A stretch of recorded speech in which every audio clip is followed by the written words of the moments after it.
বিথি চট্টোপাধ্যায়ের অলৌকিক। তুমি যদি রবীন্দ্রনাথ হতে, আমি হতাম তোমার নতুন বউঠান। সূর্যাস্ত, জোড়াসাঁকোর ছাদে, বৈশাখী ঝড় আর নতুন বাঁধা গান। তোমার তখন 23-24। তোমার গায়ে পিরান দুধ সাদা, সকালবেলা ভৈরবী সুর বাজে, বাঁধানো ঘাটে বজরাটিও বাঁধা। নদীর ঘাটে নুয়ে পড়েছে গাছ, জ্যোতিদাদাও ব্যস্ত যথারীতি। সারা দুপুর দুজনে মিলে ভাবি কবিতা লেখার নানান রীতিনীতি। সন্ধে নাগাদ লেখাও হয়ে যায়, তবুও কত গল্প বাকি থাকে। সেবার তুমি বিলেত যাবার পথে জাহাজ ডেকে মনে করতে কাকে?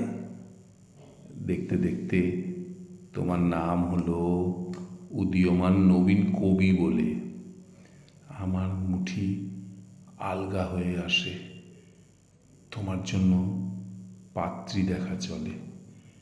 তুমি নতুন বন্ধু পেয়ে যাও, আমার তো আর কেউই তেমন নেই।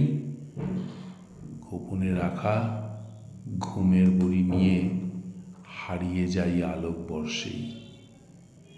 সেই ঘটনার বছর 2 বাদে তুমি আমার পরিত্যক্ত ঘরে এসে দেখতে ধুলো জমেছে কাঁচে, হঠাৎ হাওয়ায় বইয়ের পাতা ওড়ে। তুমি তখন মন্ত্রমুগ্ধ হয়ে বসে পড়তে পালঙ্কের কাছে, মৃদু ডাকতে, নতুন বউঠান কোথায় তুমি? বারান্দার গাছে। হাতগুলোতে জল ছিটিয়ে দিতে আমি তখন আলোক বর্ষ দূরে একা ঘুরছি আকাশ পথে পথে, শুধুই মেঘ, নবীন মেঘের সুরে। অথচ তুমি জোড়াসাঁকোর ঘরে বসে ভাবছ তোমার নতুন বউঠান কোথায় আছে। সত্যি আছে নাকি? ভেবে তোমার কলম খরসান। তুমি যদি রবীন্দ্রনাথ হতে, তাহলে এক কিংবদন্তি হতো।